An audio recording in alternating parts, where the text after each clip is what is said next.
Hi,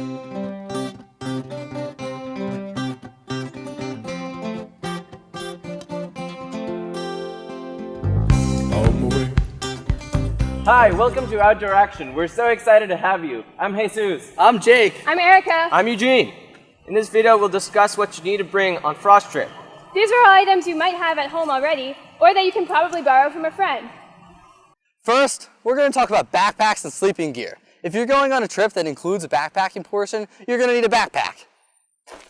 This is an internal frame backpack, and it's perfect for OA. It has a thick hip belt and between 60 and 70 liters of capacity.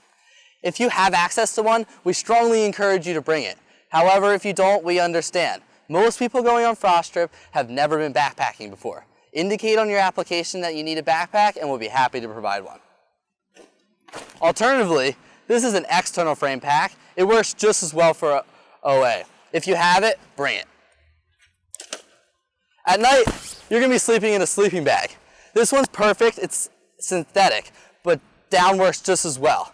This one's rated between 30 and 45 degrees, which is what we recommend for frost trip.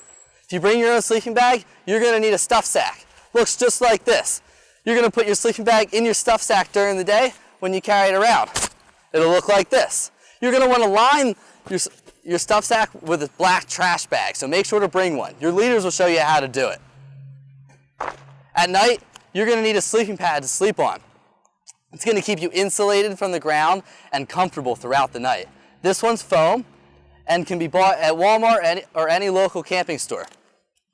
I've been using it for every trip I've been on.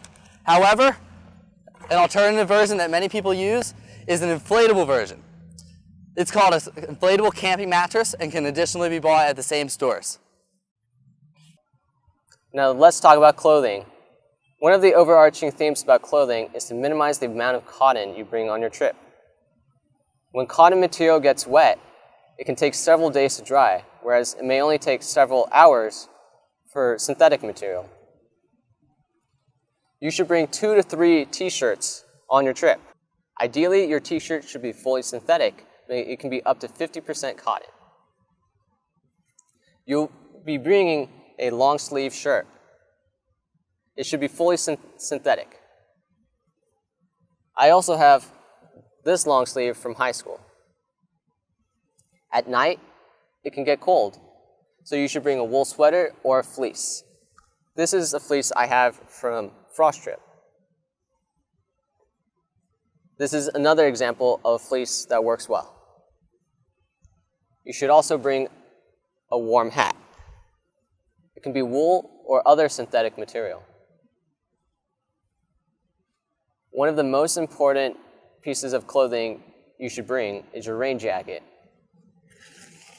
It should be fully waterproof, and you can test this in a shower. You should do this because nylon degrades over time, and your rain jacket may no longer be waterproof. Lastly, and completely optionally, you can bring a hat for daytime use. This hat works perfectly well. Now let's talk about clothes for your lower body. Like all these clothes, it's important that what you bring is made of synthetic material like polyester and not cotton. The first thing you're going to need is a pair of shorts. You'll be wearing these for most of your trip. Running shorts or basketball shorts work great. Next, you're going to need a pair of long pants for when it gets cold at night. Long pants are also useful for if you're hiking through an area with thick vegetation or if there are lots of bugs, keeping them off your legs. A lot of people bring track pants like these. These are great for keeping you warm. Something else you might want to bring, especially if you get cold easily, is long underwear. This is the long underwear I use. I actually bought this at Target. It was labeled as exercise leggings. What you want is polyester fabric that's skin tight and helps retain the heat to keep you warm at night. Something that's optional but can be useful are waterproof pants, like these rain pants. What these are is a thin layer of waterproof fabric that you could wear over long underwear or over shorts to help keep you dry if it gets rainy. These aren't required, but they're useful, so if you have something like this around, you might want to bring it. Of course, you're also going to want to bring enough underwear for the whole trip. On to socks.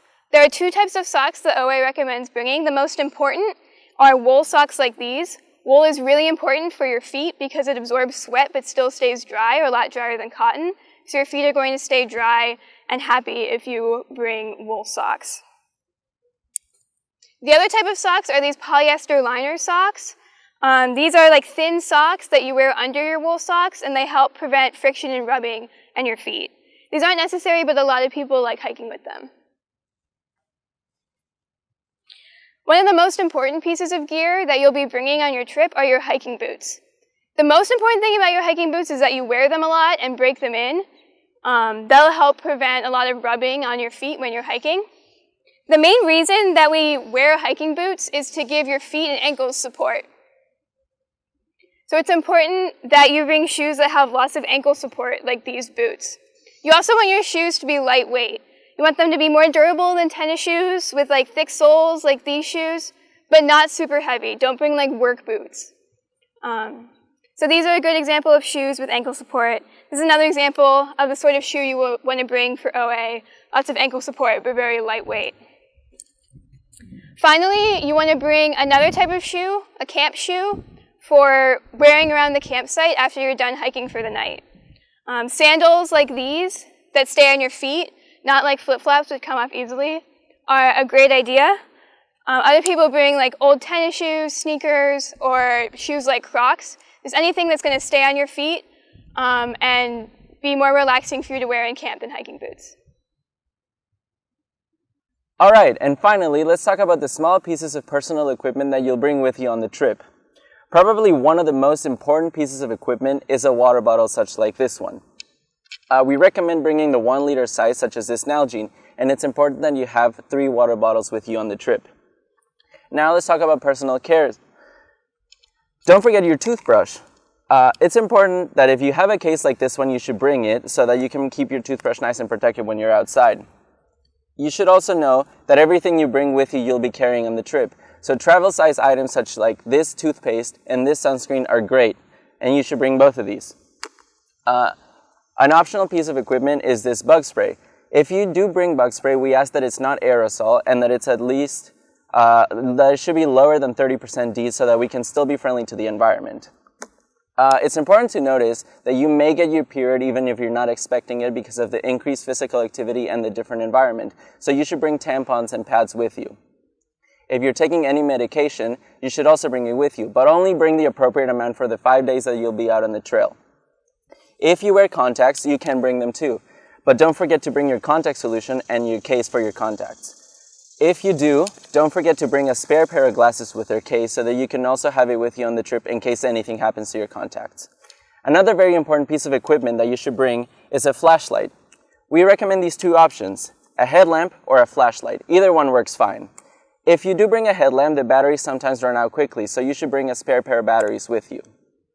Now, we ask that you also bring a bowl for eating. There are several options, such as this collapsible bowl that you can find in many stores such as Walmart. But also a Tupperware that you can find lying around home works great. My personal favorite to use as a plate is actually a Frisbee. You should also bring a fork or a spoon made out of metal or a durable plastic that you will use for eating. We also recommend that you bring several Ziploc bags because it's very easy to package all your stuff with it, and it reduces a lot of space in your pack. Finally, we recommend that you bring a bandana, 1 or 2 actually, because they can prove very handy on the trail. Now we should also talk about stuff that you shouldn't bring with you on the trip. We ask that you don't bring any deodorant or shampoo or soap or anything else that's scented. The reason for this is that we don't want to attract wildlife to us while we're out on the trail. And naturally, you should not bring your cell phone with you or any other sort of electronics. A camera is fine. Thank you for watching our video. We hope you're getting excited for OA. If you have any questions about what to bring, get in touch with us by emailing oatrip@princeton.edu. Or you can call us at 609-258-6230. Bye. Send me on my way. Send me on my way. Send me on my way.